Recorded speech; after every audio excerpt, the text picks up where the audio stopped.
الحمد لله وكفى وسلام على عباده الذين اصطفى أما بعد فأعوذ بالله من الشيطان الرجيم بسم الله الرحمن الرحيم إن الأبرار لفي نعيم وإن الفجار لفي جحيم صدق اللہ العظیم۔ خود جلوہ حسن ازلی ہو جاتا، پیتل سے میں سونے کی ڈلی ہو جاتا، گر اس کی جگہ کرتا پرستش رب کی، میں اپنے زمانے کا ولی ہو جاتا۔ اس کی جگہ پرستش سے کیا مراد ہے؟ ہم بظاہر اللہ تبارک و تعالیٰ کی عبادت کرنے والے ہیں، شرک سے منع کرنے والے ہیں، شرک سے بچنے والے ہیں، بچنے کی کوشش کرتے ہیں، لیکن کہیں نہ کہیں میرے دوستوں پرستش کر رہے ہیں۔ لوگ اپنا ایمان بیچ دیتے ہیں، لوگ اپنے دین کا سودا کر دیتے ہیں۔ یہ جھوٹی قسم کھانا کیا ہے؟ جھوٹ بولنا کیا ہے؟ غلط بات کر کے اپنا مال بیچنا کیا ہے؟ جائز ناجائز طریقے سے اپنی چھت بنانا، جائز ناجائز طریقے سے سواری کا انتظام کرنا، یہ سب کیا ہے؟ اس کا مطلب ان چیزوں کی محبت ہے اور اللہ کے حکم کی کوئی محبت نہیں ہے۔ یہ ہم سب جائزہ لے لیں اپنے آپ سے۔ وہ ایک لفظ میں کہا کرتا ہوں، اللہ ماشاء اللہ۔ ہماری ایک بہن ہے باہر، انہوں نے بڑا اس کو سراہا، اپریشیٹ کیا کہ آپ جو یہ لفظ کہتے ہیں اللہ ماشاء اللہ، اس سے جو اللہ کے نیک بندے ہیں وہ ویسے ہی ان باتوں سے باہر ہو جاتے ہیں، یعنی انہیں تو ظاہر ضرورت نہیں ہے، ضرورت تو مجھ جیسوں کو ہے۔ بس میرے دوستو، جب کوئی اللہ کی محفل میں، اللہ کی باتوں کی محفل میں بیٹھیں جہاں اللہ اور رسول صلی اللہ علیہ وسلم کا ذکر ہو رہا ہو، تو یہ سوچ کر اور اپنے دل میں یہ دعا کر کے بیٹھیں کہ یا اللہ، جو بات میرے لیے، میری دنیا کے لیے، میری آخرت کے لیے خیر کی ہو، بہتر ہو، اس پر مجھ سے عمل کروا دیجئے۔ پچھلے دنوں ایک تدفین میں جانا ہوا، اس دن میچ ہو رہا تھا، تو ہم پیچھے کھڑے ہوئے تھے۔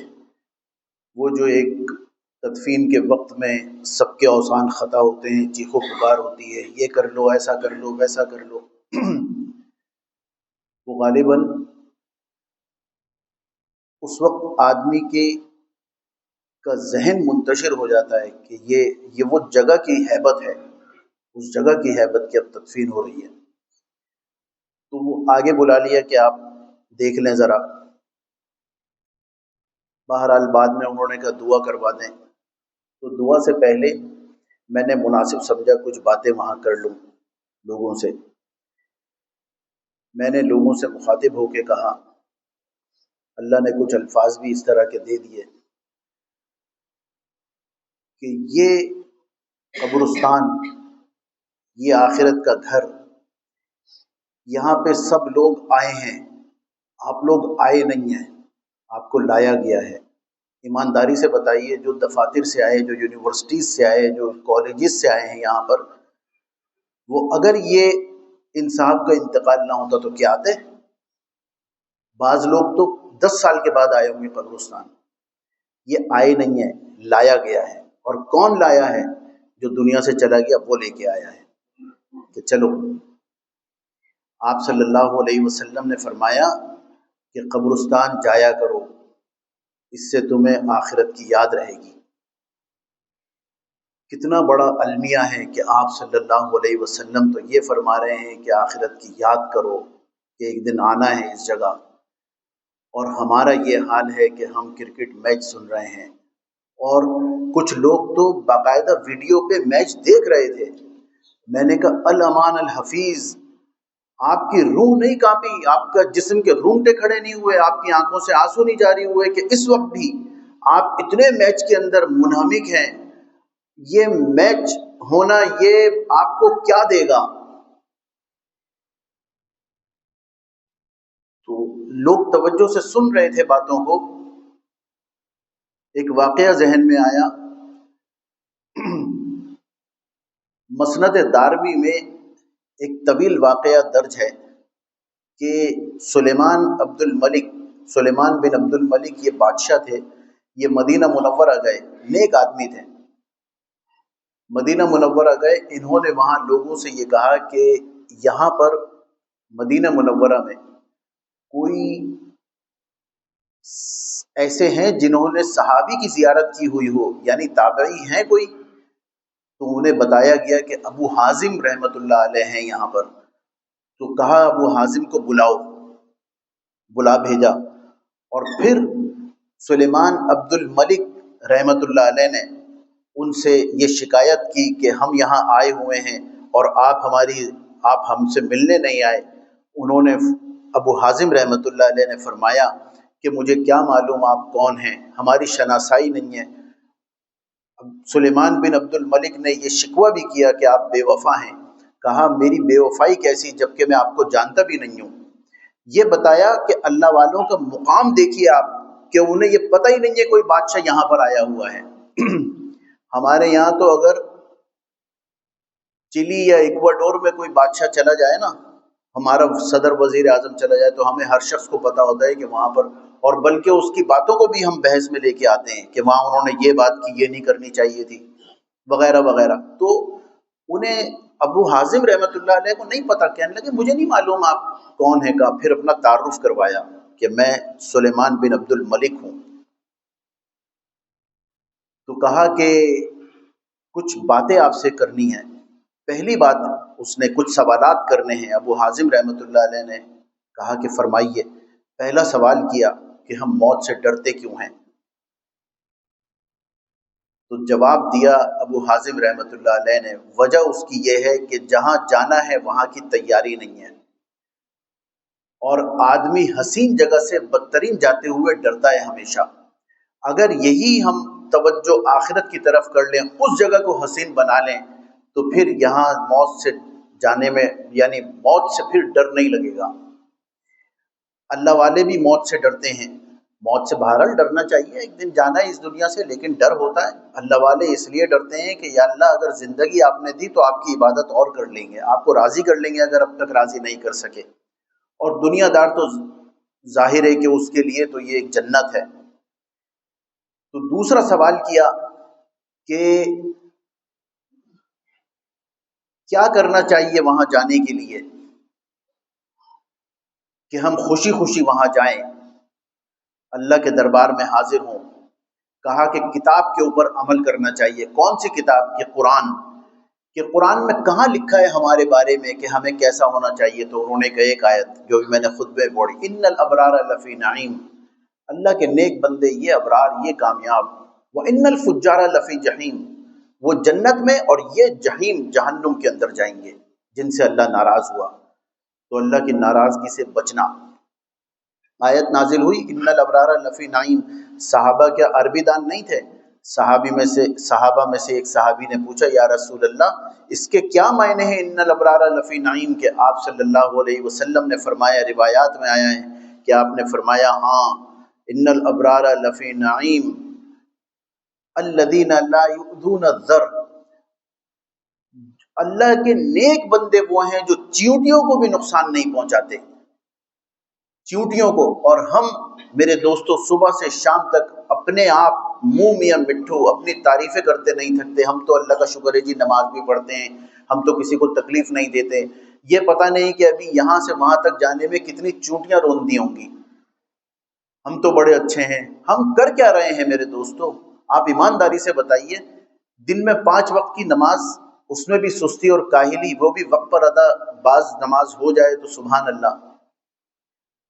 365 میں سے 29 یا 30 دن کے روزے اللہ کے لیے رکھنا، اور کچھ صدقہ خیرات کر دینا، بس یہ 3-4 کام ہیں، اور کر کیا رہے ہیں ہم اللہ کے لیے؟ اور جب کہ اللہ فرما رہے ہیں کہ تمہیں میں نے پیدا کیا ہے اپنی عبادت کے لیے، یعنی 100% عبادت۔ ادخلوا فی السلم کافہ، پورے کے پورے دین میں داخل ہو، آدھا تیتر آدھا بٹیر نہیں چلے گا کہ جب کوئی غمی کا موقع ہو خواتین کے سر پہ دوپٹے بھی آ جائیں، آستینیں بھی پوری ہو جائیں، نظریں بھی نیچی ہو جائیں، جی بس جی اللہ کی مرضی تھی، اور پھر مردوں کے سر پہ ٹوپی بھی آ جائے، پائچہ بھی اونچا ہو جائے، نہیں، 24 گھنٹے دین ہے، 24 گھنٹے کا، پیدائش سے لے کے موت تک کا دین ہے، رسول اللہ صلی اللہ علیہ وسلم کی تعلیمات ہیں، شریعت ہے ہمارے سامنے میرے دوستوں، کوئی کھیل تماشا نہیں ہے یہ کہ جس طرح چاہے شتر بے محارم اپنی زندگی گزارتے رہیں، جو ہوگا دیکھا جائے گا۔ یہ تو وہ کہتے ہیں جو ہوگا دیکھا جائے گا جس سے کسی دوست سے ملاقات ہو کہ کوئی بات نہیں ہم منا لیں گے۔ اگر جو ہوگا دیکھا جائے گا اتنا آسان ہوتا میرے دوستو، تو آخری صورتیں اٹھا کے دیکھ لیجئے، اس میں جس طرح انسان کو کنگھالا گیا ہے کہ تم سمجھتے کیا ہو، ایسی ہی زندگی گزر جائے۔ اللہ اکبر۔ دین میرے دوستو سیکھنے کی چیز ہے۔ ایک مرتبہ آپ صلی اللہ علیہ وسلم آدھی رات کو سوئے ہوئے تھے، جبرائیل علیہ السلام اس وقت کبھی تشریف نہیں لاتے، اس وقت تشریف لائے، دروازہ کھٹکھٹایا، آپ صلی اللہ علیہ وسلم باہر تشریف لائے، آپ نے پوچھا جبرائیل کیسے آنا ہوا؟ کہا کہ اللہ تبارک و تعالیٰ نے ایک آگ دہکائی ہے، اس میں لوہے کی بڑی بڑی کڑیاں ابھی گرنے نہیں پاتی کہ پگھل جاتی ہیں، اوپر سے ہی پگھل جاتی ہیں، اتنی سخت آگ، اعدت للکافرین، یہ کافروں کے لیے بھڑکائی گئی ہے یہ، اور اس کا ایندھن کون ہوگا؟ انسان اور پتھر اس کا ایندھن ہے۔ وہ آگ اللہ نے ایسے وقت میں بھڑکائی ہے، جبرائیل علیہ السلام فرماتے ہیں کہ ایسے وقت کبھی اللہ نے دوزخ کو نہیں بھڑکایا۔ اللہ غصے میں ہوں گے، کوئی حرکت ہوگی قوم کی کسی تو اللہ غصے میں ہوں گے، بہرحال اس آگ کو بھڑکایا۔ تو کہا کہ جبرائیل، تو جبرائیل علیہ السلام رونے لگے کہ آپ کیوں رو رہے ہیں؟ تو جبرائیل علیہ السلام نے کہا کہ یا رسول اللہ، اللہ تعالیٰ نے ایک فہرست تیار کی ہے اس آگ میں ڈالنے والوں کی۔ تو کہا جبرائیل آپ کیوں رو رہے ہیں؟ کہا یا رسول اللہ مجھے نہیں معلوم میرا اس فہرست میں نام ہوگا یا نہیں۔ پھر کہا، پھر آپ صلی اللہ علیہ وسلم بھی رونے لگے۔ جبرائیل علیہ السلام جو ڈھارس کے لیے آئے تھے، تو انہوں نے کہا یا رسول اللہ آپ بھی؟ تو کہا ہاں جبرائیل، کیونکہ مجھے بھی نہیں معلوم اللہ نے میرا نام کس فہرست میں لکھا ہے، اس جہنم سے خلاصی پانے والوں میں لکھا ہے یا اس جہنم میں جانے والوں میں لکھا ہے۔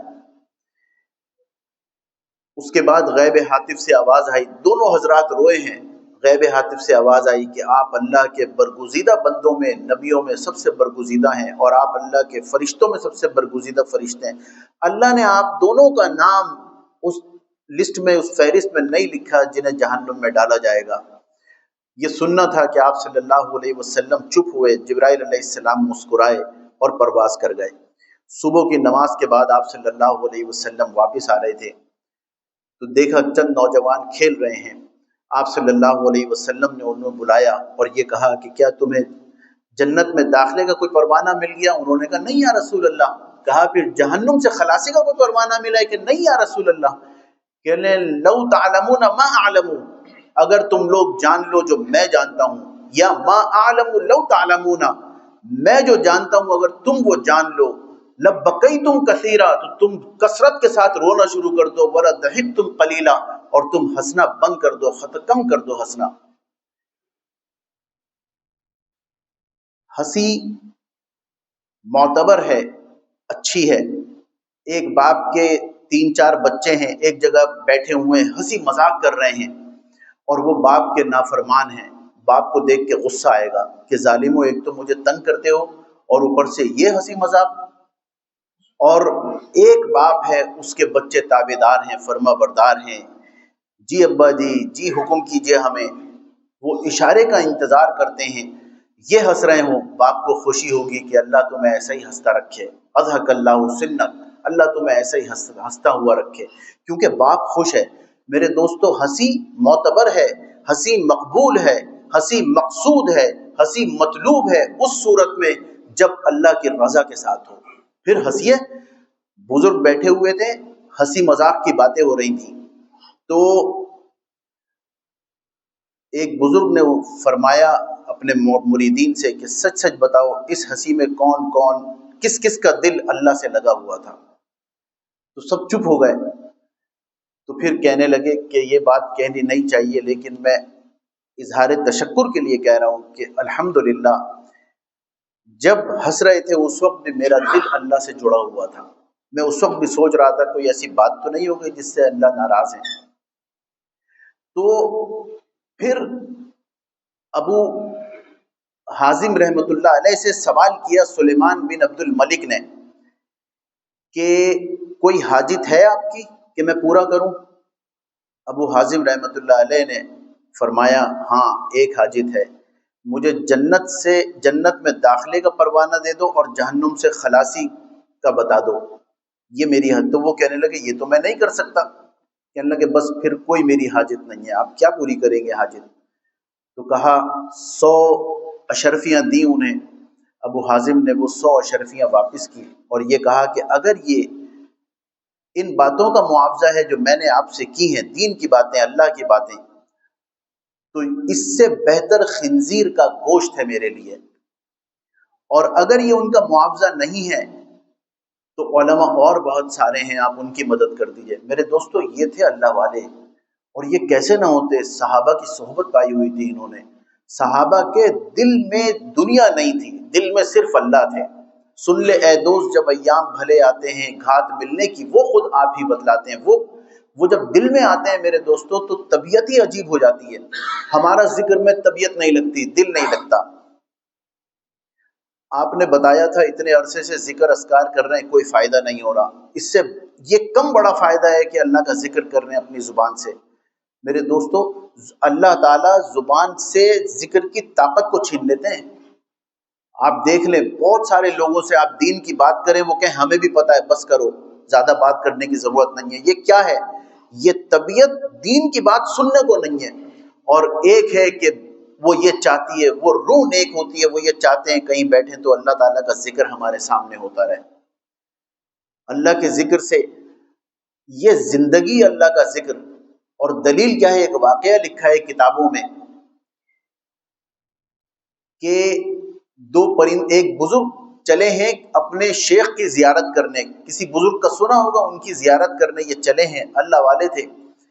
یہ جب راستے میں ایک جگہ سستانے کے لیے انہوں نے آرام کیا تو ابھی آنکھیں بند تھی. اوپر 2 پرندے بیٹھے ہوئے تھے، وہ آپس میں باتیں کر رہے تھے. ایک نے پوچھا کہ یہ کہاں جا رہے ہیں؟ دوسرے نے کہا یہ فلاں اللہ والے ہیں، ان کی زیارت کے لیے جا رہے ہیں. کہا لیکن ان کا تو انتقال ہو گیا. کہا ہاں میں بھی یہی. دوسرے پرندے نے کہا میں بھی یہی حیران ہو رہا ہوں کہ ان کا تو انتقال ہو گیا، یہ ان کی زیارت کے لیے جا رہے ہیں. اللہ تعالیٰ میرے دوستو اس چیز پر قادر ہیں کہ کبھی کسی کی بولی کسی کو سجائی دے دیں. اللہ کے لیے کوئی چیز، ان اللہ علی کل شیء قدیر، ہر چیز پر قادر ہے. اللہ کا ترجمہ یہ کیا ہے اس چادر کے نیچے ہو سکتا ہے کوئی عیب دار چیز ہو سکتا ہے کارپیٹ پھٹا ہوا ہو، کوئی دھبا لگا ہوا ہو، لیکن اس چادر نے اس کے عیب کو چھپا دیا جو اس کے نیچے ہے. تو یہ چادر اعلیٰ ہے، یعنی پوری کی پوری ڈھانپ. تو اللہ تعالیٰ ان اللہ علی کل، ہر چیز کے اوپر اللہ حاوی ہیں. اللہ کی پوری دسترس ہے. تو وہ پرندوں کی آواز اب ان کو بولی جو ہے وہ سجائی دے دی. وہ سمجھ گئے، سنتے رہے. پھر کہا کہ یہ وہاں ان کا جانا بیکار ہے. اب یہ اٹھے ہیں اور انہوں نے سوچا کہ اب ان کا تو انتقال ہو گیا تو میں واپس چلتا ہوں. پھر خیال ہوا کہ تھوڑا سفر ہے، جب یہاں تک آیا ہوں تو ان کی قبر پہ حاضری دے کے وہ فاتحہ پڑھ لوں گا. یہ وہاں گئے، انہوں نے پوچھا کہ بھئی فلاں کا انتقال ہو گیا. وہ کہنے لگے کس نے کہا ہے آپ سے ان کا انتقال ہو گیا؟ وہ تو مسجد میں بیٹھے ہوئے ہیں، مجلس ان کی تو محفل لگی ہوئی ہے، وہاں ان کے مریدین ہیں. انہیں بڑی حیرت ہوئی. یہ وہاں گئے اور واقعی ان سے ایک دو سے پوچھا کہ یہ وہی حضرت ہیں؟ کہ ہاں. جب موقع ملا آگے گئے، ان سے کہا کہ حضرت میں آ رہا تھا، اور پورا واقعہ اپنا بتایا. اب یہ کتنی پہنچی ہوئی ہستی ہوگی کہ اللہ نے انہیں پرندوں کی بولی سنائی دی. انہوں نے کہا کہ حضرت میں نے پرندوں کی یہ گفتگو سنی ہے. تو انہوں نے کہا یہ کس وقت کی بات ہے؟ کہ یہ فلاں وقت کی. رونے لگے، کہنے لگے پرندے جھوٹ نہیں بولتے، پرندوں نے سچ کہا تھا کہ یہ مر گئے، ان کا انتقال ہو گیا. کہنے وجہ کیا تھی؟ تو انہوں نے بتایا وجہ یہ تھی کہ اس دن میں دنیا میں مشغول ہو گیا تھا، اللہ کا ذکر کرنا چھوڑ دیا تھا میں نے اس وقت. اس وقت کو پرندوں نے مردہ شمار کیا ہے میرے دوستو. الذین یذکرون اللہ قیاما وقعودا وعلی جنوبہم ویتفکرون فی خلق السماوات والارض. میرے بندے نیک بندے ایسے ہیں جو کھڑے ہوں، بیٹھے ہوں، لیٹے ہوں، ہر وقت میرا ذکر کرتے ہیں اور غور و فکر کرتے ہیں کہ یہ اللہ نے ایسے ہی نہیں بنایا، اس کی کوئی راز ہے اس میں. تو میرے دوستو ذکر اذکار، اللہ کی یاد، اللہ سے تعلق، اللہ کا ہو جانا، یہ اپنی زندگی کا شعار بنائیں. اذان جب ہو ساری باتیں منقطع کر دیں. ہم بولتے رہتے ہیں، باتیں کرتے رہتے ہیں، اپنی بات نہیں روکتے. اذان جب ہو اذان سنیں. بہت بڑا یہ اللہ کا فضل ہے کہ ہمیں اللہ اذان سنوا رہے ہیں، اور اس سے بڑا فضل اللہ کا یہ کہ ہم اس کا جواب دے رہے ہیں. اگر ہم جواب نہیں دیتے، یہ بالکل اس طرح ہے، اس کی مثال ایسے سمجھیے کہ آپ مجھ سے باتیں کر رہے ہیں اور میں کہیں اور باتیں کر رہا ہوں. آپ کے دل پہ کیا گزرے گی؟ ذرا کوئی مخاطب نہ ہو اور ہم باتیں کریں، آدمی شرمندہ ہو جاتا ہے، عجیب کیفیت ہوتی ہے، غصہ آنے لگتا ہے کہ یہ میری بات نہیں سن رہا ہے. ماں بات کرے، اولاد بات نہ سنے، غصہ آتا ہے. اب ذرا سوچئے، اللہ کا کلام، اللہ کی بڑائی بیان ہو رہی ہے اور ہم باتیں کر رہے ہیں، اللہ کو کتنا غصہ آتا ہوگا. لیکن اللہ کتنے شفیق اور رحیم ہیں کہ اپنے غصے کا اظہار نہیں فرماتے. لیکن میرے دوستو ہم وہ ناشکرے ہیں کہ ہم تھوڑا اگر نہ ملے تو اس کی شکایتیں ہیں، زیادہ جو مل گیا اس کا اظہار نہیں ہے. بہت زیادہ ملا ہے اس کا اظہار نہیں، بہت تھوڑا نہیں ملا اس کا اظہار ہے. تو میرے دوستو بس اللہ کا شکر ادا کرنا، اللہ کا ذکر کرنا، اللہ سے تعلق قائم کرنا، اللہ کا ہو جانا، رسول اللہ صلی اللہ علیہ وسلم کی سنتوں پر عمل کرنے والا بننا. اور اگر سنتوں پر عمل نہیں ہو رہا، کم سے کم دعا تو کر سکتے ہیں. دعا کرتے رہیں، یا اللہ ان مقربین میں ہمارا شمار فرما لیجئے جو آپ کے دربار میں مقبول ہیں. فرشتے ایک دعا کے اوپر روایات میں آیا ہے کہ ایک دعا انسان مانگتا ہے، وہ غیر مانوس ہوتی ہے آواز، فرشتے واپس کر دیتے ہیں اس دعا کو کہ یہ تو غیر مانوس آواز ہے. کچھ دعائیں ایسی ہوتی ہیں کہ فرشتے خود اوپر لے کے جاتے ہیں. پوچھا جاتا ہے یہ کون سی دعائیں؟ کہنے لگے ہمارا بھائی جو خوشیوں میں ہمیں یاد کرتا تھا، یعنی اللہ کو خوشیوں میں یاد کرتا تھا، فرشتے کہتے ہیں اس بھائی کو آج مصیبت ہے تو ہم اس کی دعا خود لے کے جائیں گے دربار میں. میرے دوستو اگر وہ تعلق ہمارا ہو گیا کہ ہم ہر چیز میں اللہ کو سامنے رکھیں، تو پھر ذرا سی بات ہم منہ سے نکالیں گے، اللہ تعالیٰ اس کو پورا کرنے کے انتظامات پیدا فرما دیں گے. وآخر دعوانا ان الحمد للہ رب العالمین.